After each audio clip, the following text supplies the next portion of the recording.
ಮನೆಯಲ್ಲೇ ಪರಿಶುದ್ಧವಾದ ರಾಗಿ ಹಿಟ್ಟು ಯಾವ ರೀತಿ ಮಾಡೋದಂತ ತೋರಿಸ್ತಿದ್ದೀನಿ. ತುಂಬ ಸುಲಭವಾಗಿ ಮಾಡ್ಕೋಬೋದು. ಒಂದು 2ರಿಂದ 3 ತಿಂಗಳ ಸ್ಟೋರ್ ಮಾಡಿ ಇಟ್ಕೋಬೋದು ಈ ರಾಗಿ ಹಿಟ್ಟು.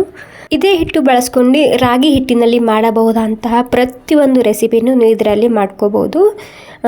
ರಾಗಿ ದೋಸೆ, ರಾಗಿ ಲಡ್ಡು, ರಾಗಿ ಥಾಲಿಪೀಠ ಆಗಿರ್ಬೋದು, ಅಥವಾ ರಾಗಿ ರೊಟ್ಟಿ ಆಗಿರ್ಬೋದು, ರಾಗಿ ಚಪಾತಿ ಆಗಿರ್ಬೋದು, ಹೀಗೆ ಎಲ್ಲ ರೆಸಿಪೀಸ್ನೂ ಇದರಲ್ಲಿ ಮಾಡ್ಕೋಬೋದು. ಇಲ್ಲಿ ನಾನು 2 ಕಿಲೋ ರಾಗಿ ತೊಗೊಂಡಿದ್ದೀನಿ. ಮೊದಲೇ ಒಂದು ಸಲ ಕ್ಲೀನಾಗಿ ಮಾಡಿ ಇಟ್ಕೊಂಡಿದ್ದ, ಅಂದರೆ ಕೇರ್ ಇಟ್ಕೊಂಡಿದ್ದ, ಸಾಫ್ ಮಾಡ್ಕೊಂಡು ಇಟ್ಕೊಂಡಿದ್ದ. ಇವಾಗ ಈ ರೀತಿ ನೀರು ಹಾಕಿ ಒಂದು 3 ಸಲ ಕ್ಲೀನಾಗಿ ತೊಳ್ಕೊಬೇಕು. ತುಂಬ ಗಲೀಜಿರುತ್ತೆ. ನೀವು ನೋಡಿ ರಾಗಿ ಹಾಗೆ ನೋಡಿದರೆ ಕ್ಲೀನಾಗೆ ಕಾಣುತ್ತೆ, ಬಟ್ ಈ ರೀತಿ ನೀವು ತೊಳೆದು ನೋಡಿ ಎಷ್ಟು ಗಲೀಜಿರುತ್ತೆ ಅದರಲ್ಲಿ. ಅಂದರೆ ನೀವಿಲ್ಲಿ ಇದೇ ರಿಪೀಟಾಗಿ ಮಾಡ್ಕೋಬೇಕು ಒಂದು 3ರಿಂದ 4 ಸಲ. ಹೊರಗಡೆಯಿಂದ ಹಿಟ್ಟು ಯಾವ ರೀತಿ ಮಾಡ್ತಾರೆ ಅಂತ ಕೆಲವೊಂದು ಸಲ ಭಯ ಇರುತ್ತೆ, ಬಟ್ ಈ ರೀತಿ ನೀವು ಮನೆಯಲ್ಲೇ ಪರಿಶುದ್ಧವಾಗಿ ರಾಗಿ ಹಿಟ್ಟನ್ನ ತಯಾರಿಸಿ ನೋಡಿ. ಏನಿಲ್ಲ, ನೀವು ಒಂದು ಅರ್ಧ ತಾಸು ಮಾಡಿಟ್ಕೊಂಡ್ರೆ ಒಂದು 3ರಿಂದ 4 ತಿಂಗಳು ಸ್ಟೋರ್ ಮಾಡಿ ಇಟ್ಕೋಬೋದು. ಏನೂ ಆಗೋದಿಲ್ಲ ಈ ಹಿಟ್ಟಿಗೆ. ನಾನು ಒಂದು 3ರಿಂದ 4 ಸಲ ಕ್ಲೀನಾಗಿ ತೊಳ್ಕೊಂಡಿನಿ, ಮತ್ತು ಈ ಜಲ್ಲಿಲಿಂತ ನಾನು ನೀರೆಲ್ಲ ಸೋಸಿ ಇಟ್ಕೊಂಡಿನಿ.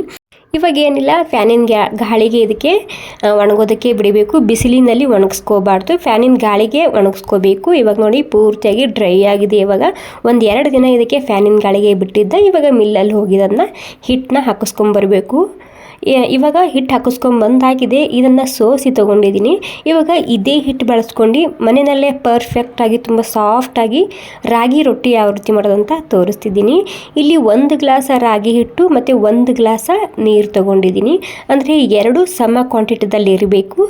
ನೀರಿವಾಗ ಫುಲ್ಲಾಗಿ ಕುದಿ ಬರಬೇಕು. ನೀರು ಕುದಿ ಬಂದಾದಮೇಲೆ ರುಚಿಗೆ ಬೇಕಾದಷ್ಟು ಉಪ್ಪು ಹಾಕ್ತಿದ್ದೀನಿ. ಹಾಗೆ 1 ಚಮಚ ಎಣ್ಣೆ ಅಥವಾ ತುಪ್ಪನ ಹಾಕ್ತಿದ್ದೀನಿ. ಬೇಕಿದ್ರೆ ಸ್ಕಿಪ್ ಕೂಡ ಮಾಡ್ಬೋದು. ಹಾಕಿದರೆ ತುಂಬ ಸಾಫ್ಟಾಗಿ ಬರುತ್ತೆ ಚಪಾತಿ.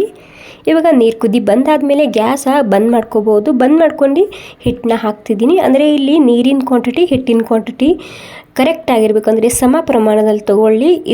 ಈ ರೀತಿ ತೊಗೊಂಡು ಒಂದು ಸಲ ಮಾಡಿ ನೋಡಿ. ತುಂಬ ಸಾಫ್ಟಾಗಿ ಮೃದುವಾಗಿ ಬರುತ್ತೆ. ಮತ್ತು ಬಿಗಿನರ್ಸ್ ಇದ್ದರೆ ಅವ್ರಿಗೆ ಕೂಡ ಈ ವಿಡಿಯೋ ತುಂಬ ಹೆಲ್ಪ್ ಆಗುತ್ತೆ ಈ ರೀತಿ ಮಾಡಿದರೆ.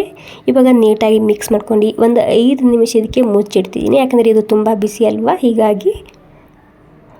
ಓಕೆ, ಇವಾಗ ಒಂದು 5 ನಿಮಿಷ ಬಿಟ್ಟಿದ್ದ. ಪೂರ್ತಿ ತಣ್ಣಗಾಗೋ ತನಕ ಕೂಡ ಬಿಡಬಾರ್ದು. ಸ್ವಲ್ಪ ಉಗುರು ಬೆಚ್ಚಗೆ ಇರಬೇಕು ಇಲ್ಲಿ ನಾದುವಾಗ. ಇವಾಗ ಏನಿಲ್ಲ, ಕೈಗೆ ಎಣ್ಣೆ ಅಥವಾ ನೀರನ್ನ ಹಚ್ಕೊಂಡು ಈ ಹಿಟ್ಟನ್ನ ನಾದ್ಕೋಬೇಕು.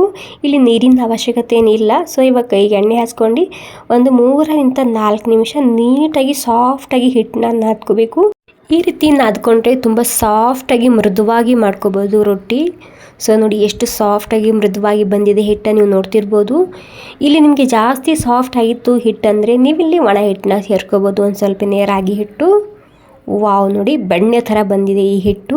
ಈ ರೀತಿ ಸಾಫ್ಟಾಗಿ ಹಿಟ್ಟನ್ನ ನಾದ್ಕೊಂಡ್ರೆ ರೊಟ್ಟಿ ಕೂಡ ಸಾಫ್ಟಾಗಿ ಬರುತ್ತೆ.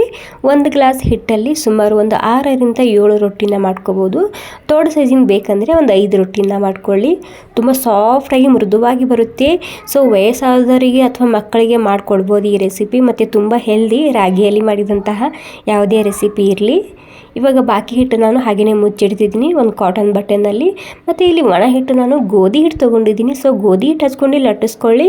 ಮೂಗು ಸೀಳೋದಿಲ್ಲ ಮತ್ತು ತುಂಬ ಸಾಫ್ಟಾಗಿ ಬರುತ್ತೆ. ಓಕೆ, ಏನಿಲ್ಲ, ಇವಾಗ ನಾರ್ಮಲಾಗಿ ಚಪಾತಿ ಯಾವ ರೀತಿ ಲಟ್ಟಿಸ್ಕೊತೇವಲ್ಲ ಅದೇ ರೀತಿ ಲಟ್ಟಿಸ್ಕೊಂಡು ತೊಗೋಬೇಕು. ನೋಡಿ ಒಂದು ಚೂರು ಕೂಡ ಮೂಗ ಸೀಳಿಲ್ಲ, ಅಷ್ಟು ಸಾಫ್ಟಾಗಿ ಬಂದಿದೆ ಹಿಟ್ಟು.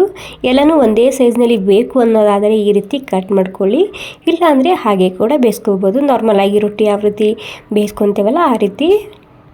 ಸೊ ಇವಾಗ ಇಲ್ಲಿ ಹಂಚು ಕೂಡ ಬಿಸಿಯಾಗಿದೆ. ಇಲ್ಲಿ ತುಪ್ಪನಾದರೂ ಹಚ್ಚಿ ಅಥವಾ ಎಣ್ಣೆನಾದರೂ ಹಚ್ಚಿ, ಅಥವಾ ಎರಡೂ ಇಷ್ಟ ಇಲ್ಲ ಅಂದರೆ ಹಾಗೆ ಕೂಡ ಬೇಯಿಸ್ಕೋಬೋದು ಈ ರೊಟ್ಟಿ.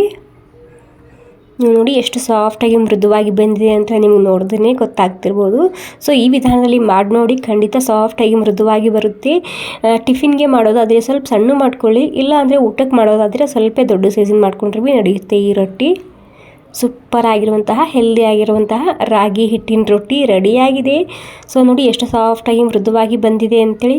ಓಕೆ, ಈ ರೆಸಿಪಿ ನಿಮಗೆ ಸ್ವಲ್ಪನಾದರೂ ಇಷ್ಟ ಆಗಿದ್ರೆ ಒಂದು ಲೈಕ್ ಮಾಡಿ. ಥ್ಯಾಂಕ್ ಯು ಸೋ ಮಚ್ ಎಲ್ರಿಗೂ. ಮತ್ತು ಈ ವಿಡಿಯೋ ನೀವು ಎಲ್ಲಿಂದ ನೋಡ್ತಿದ್ದೀರಿ ಅಂತ ನನಗೆ ಕಾಮೆಂಟ್ ಮಾಡಿ ತಿಳಿಸಿ. ಥ್ಯಾಂಕ್ ಯು ಸೋ ಮಚ್ ಎಲ್ರಿಗೂ ಇನ್ನೊಮ್ಮೆ.